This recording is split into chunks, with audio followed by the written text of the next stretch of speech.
la actividad económica del mes de julio, esto en el IMASEC, según el Instituto Emisor, creció 1.8%, cifra que está cercana a las proyecciones que hablan entre 1,5 y 2%, eso sí, siendo el segundo peor rendimiento de este 2025. La producción de bienes se cayó 0,9%, marcado por la menor extracción de cobre, hierro y litio. Y en minería, por su parte, el comercio aumentó 6,6% y los servicios 2,6%. Hablamos de este tema, desglosamos estas cifras, siempre lo hemos dicho, acá también hay que hacer un doble clic a estos porcentajes, pero además queremos conocer la importancia del crecimiento. El PIB, para que usted sepa, también abarca cerca del 90% de todo, el IMASEC abarca cerca del 90% de todo lo que está incluido en el PIB, por eso es tan relevante también conocer esa cifra. Lo hacemos con Alejandro Weber, quien está junto a nosotros acá en nuestro estudio, quien es decano de la Facultad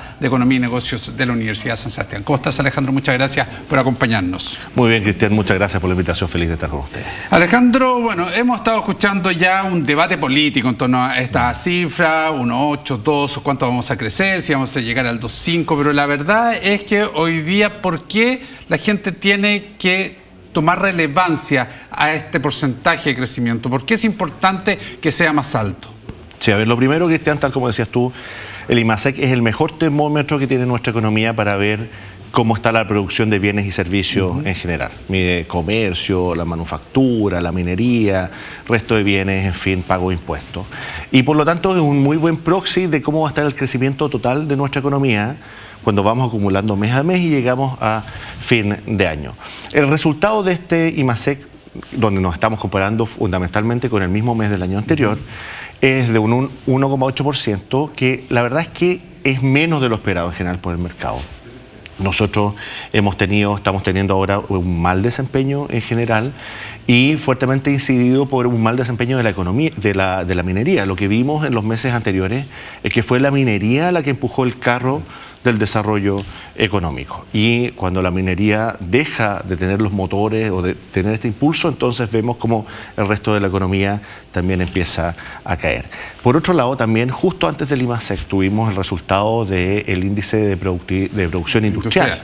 Y el índice de producción industrial creció un magro 1%. Eso es poquito. Si quisiéramos mirarlo en simple, el Ministerio de Hacienda proyecta un crecimiento al cierre del año del 2,5%. Eso considera todo lo que ha pasado durante todos los meses. Ese crecimiento, si bien es mayor de lo que vimos en años anteriores, por ejemplo 0,2%, que fue el año 2023, todavía es poquito, Cristian. Y si nosotros hacemos un consolidado de los últimos 4 años, el gobierno del presidente Boric, si se cumple esa proyección, va a haber crecido un 1,9% promedio durante su mandato, que es un poquito por sobre el segundo gobierno de la presidenta Bachelet, pero todavía insuficiente tanto para satisfacer necesidades sociales, es decir, a partir de la recaudación, como para generar empleo. Y en la generación de empleo, mercado laboral, es una de las consecuencias más importantes de el funcionamiento de la actividad de la economía en general. Ya, ahí tenemos un punto entonces, ¿por qué es tan relevante el que este porcentaje vaya creciendo? Hoy día vemos en plena campaña casi ya de quienes aspiran a ser presidentes de que hay una concordancia, que menos de un 4% la verdad es que es muy bajo y estamos en torno al 2,5%. ¿Qué significaría llegar a este 4%, por ejemplo, para el empleo?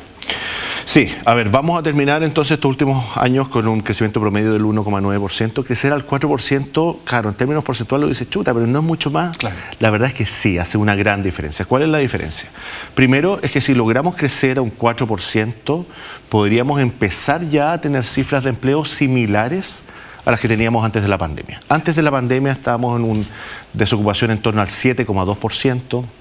A fines del 2021 fue del 7,4%. Lamentablemente, desde mediados del 2023, esta cifra de desempleo aumentó significativamente. Hoy día es 8,7%, casi 10% en el caso de las mujeres. Crecer al 4% significaría retomar niveles de desocupación en torno al 7%. Eso es lo primero. Lo segundo es que crecer al 4% implica que los salarios reales crecen en torno al 3%.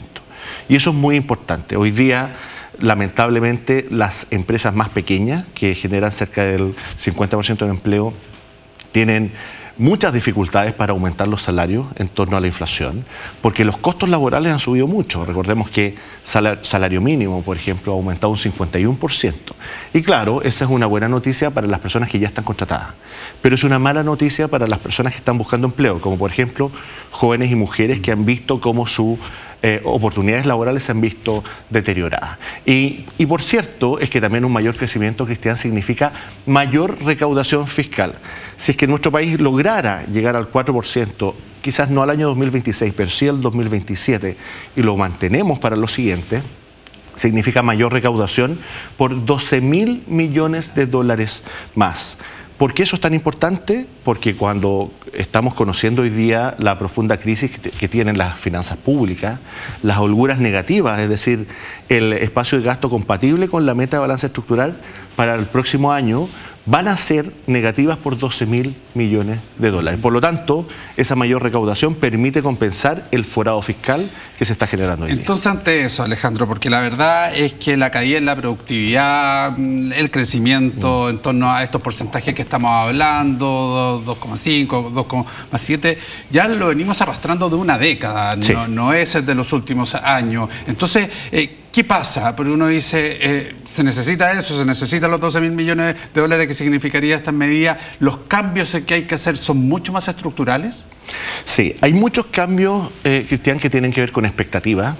Las expectativas son fundamentales en la economía. De hecho, ahora los mercados están anticipando un cambio de ciclo político y con eso ya hay mejores perspectivas de crecimiento para el mediano plazo. De hecho, la Comisión de PIB Tendencial, que mira el funcionamiento del PIB no minero, dice que para el año 2026 nosotros deberíamos crecer al 2,6%. Subió de 2,2 a 2,6%, pensando en este cambio de ciclo. Y hay muchas cosas que se pueden hacer por gestión. Perdón, Alejandro, cambio de ciclo conlleva un cambio de administración. Y hoy día, con las encuestas que están dando ahí a un candidato de derecha, José Antonio Ocas, ya esto aumenta la expectativa entonces de que van a haber cambios políticos y ese proceso de crecimiento. Bueno, de hecho se vincula también, por ejemplo, al crecimiento dentro del ítem, servicio y comercio, el crecimiento que hay en la compra de maquinaria para la inversión, para poder desarrollar nuevos proyectos. Así es, y cuando uno mira la historia hacia atrás, también tenemos antecedentes de eso, cuando los mercados ya anticipaban que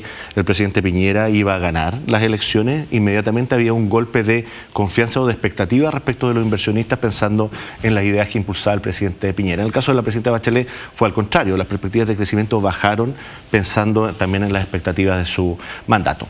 Y por el otro lado, expectativas primero, segundo, gestión. Hay muchas cosas que se pueden hacer a través de la gestión. Algunos componentes del ajuste fiscal, reducir la permisología, no todo es Congreso. Sin embargo, cuando uno piensa en la posibilidad de crecimiento para los próximos años, una buena parte está incidida por reformas que son más bien estructurales. Es decir, hay que pasar por el Congreso. Sin mencionar los cambios al sistema político, por cierto, pero vamos a cuestiones económicas directamente. Por ejemplo, la baja de los impuestos corporativos. Hoy día Chile tiene un impuesto corporativo del 27%, este impuesto rige desde el año 2015 aproximadamente, la OCDE del promedio es 23%. Pues bien, con la productividad estancada no tiene ningún sentido que sigamos con un impuesto tan caro, porque lo único que hace es frenar la inversión. Pero si queremos hacer ese cambio, necesitamos necesariamente pasar por el Congreso. Eso es estructural. Obviamente. Totalmente. Ahora, estamos en una situación compleja, pese a este descenso de un par de también puntos porcentuales, décimas porcentuales de la cifra de desempleo. Estamos en un momento complejo en lo referente a los puestos de trabajo. Y uno se pregunta, ok, no es el crecimiento esperado, no es un 4%, pero sí de todas maneras hay un crecimiento en la economía, pero el desempleo aumenta. ¿Qué pasa? ¿Por qué se da esta disociación? Es que de todas maneras hay un crecimiento, pero los puestos de trabajo no están existiendo. Sí, aun cuando hay hoy día un poquito mejor perspectiva de crecimiento, el mercado laboral no repunta. Y la pregunta es ¿por qué no está repuntando? Y la verdad, Cristian, es que lo primero que tenemos que acordar es que tenemos que ponernos de acuerdo en que hoy día hay una crisis en el mercado laboral.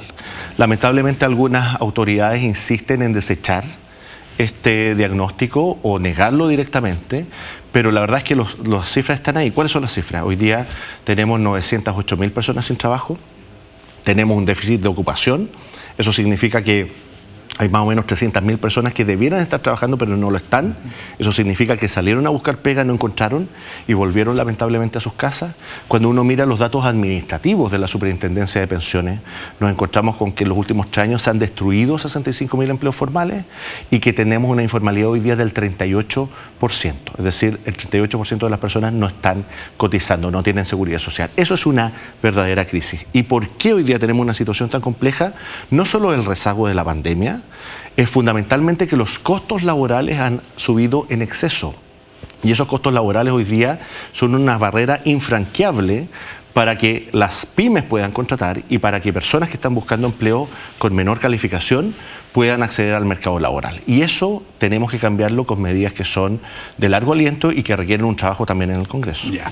Sin ánimo de polemizar, ni mucho menos, pero hoy día el ministro de Hacienda, Nicolás Grau, sostiene que esta cifra tiene ciertos aspectos positivos, como por ejemplo el crecimiento del PIB no minero, que es toda la actividad que no incluye a la minería. Desde tu perspectiva, ¿hay algún elemento positivo en esta cifra que conocimos? Sí, hay algunos elementos positivos. De hecho, por ejemplo, el comercio creció un 6,6%. Eso es una señal de que el consumo se está reactivando. Y siempre el consumo ha sido menospreciado, pero es muy importante porque las personas de menores ingresos en general acceden a una mejor calidad de vida a través del consumo. Tienen muchas dificultades para invertir, qué decir de ahorrar. Pues bien, el consumo es una buena señal en términos generales. Y lo otro, conocimos hace algunos días también, Cristian, las cifras de las cuentas nacionales del Banco Central y que muestran un mayor crecimiento en el último trimestre comparado con lo que venía pasando hace algunos meses atrás. Por lo tanto, el ministro tiene razón en que hay algunas señales que son positivas. ¿Cuáles no son positivas? Por ejemplo, la contracción del sector minería o el mal desempeño del sector manufacturero. Recordemos, y esto es un elemento importante, es que hay ciertas inversiones, Cristian, que generan empleo y otras que no lo generan. Por ejemplo, ¿cuáles no la generan? La inversión extranjera directa. Si viene un gran capital de otro país, Estados Unidos, China, y compra una empresa, si esa empresa sigue teniendo la misma estructura, los mismos gerentes, la misma maquinaria, no va a producir más y mejor y no va a generar empleo. Pero si nosotros fortalecemos la formación bruta de capital fijo, es decir, la compra de maquinarias, tecnología, en fin, reactivamos la construcción, que son industrias intensivas en capital humano, entonces sí vamos a reactivar el empleo. Déjame darte solo un dato que es importante, que el ministro Grau tiene una oportunidad hoy día sobre su mesa. En el sistema de evaluación ambiental hay proyectos por 110.000 millones de dólares en aprobación. Si nosotros lográramos aprobar un tercio de esos proyectos, alcanzaríamos la cifra histórica de 30.000 millones de dólares que se alcanzó en el 2011. Eso no requiere pasar por el Congreso, es pura gestión. Esa aprobación permitiría, Cristian, generar 40.000 empleos en la primera etapa de construcción y 20.000 empleos en forma permanente. Ese sería un tremendo legado del ministro Grau en estos 6 meses de gestión que le quedan por delante. Claro, ahora, ¿qué se viene de aquí en adelante? Ahora, tenemos muchos desafíos en el corto plazo. Esta es como una carrera de 100 metros planos, ¿no? Y el ministro tiene que enfrentar el cierre del gobierno. Primero, va a tener que entregar las cuentas fiscales a la próxima administración. Y eso significa que hay 2 caminos posibles. Uno, perseverar en el enorme déficit fiscal, que este año es proyectado de 1,8% del PIB, el año pasado fue de 3,3% del PIB, con una posición financiera neta, es decir, activos menos pasivos que se deteriora, no hay plata en el Estado, esa es la realidad. O bien, consolidar las cuentas fiscales con un presupuesto austero para el próximo año. Eso significa que no puede crecer más del 2% y que tiene que permitir a la próxima administración implementar su programa. Ese es el desafío del ministro Grau y lo vamos a conocer pronto porque antes del 30 de septiembre tiene que entrar el presupuesto de la Nación a tramitación en el Congreso. Ya, perfecto, Alejandro. Muchísimas gracias por todos estos minutos junto a nosotros. Que vaya muy bien. Muchas gracias por la invitación. Que esté muy bien. Alejandro Boer, director de la Escuela de Economía y Negocios de la Universidad San Sebastián, ex subsecretario de Hacienda también. Nos vamos a una pausa, regresamos con más noticias.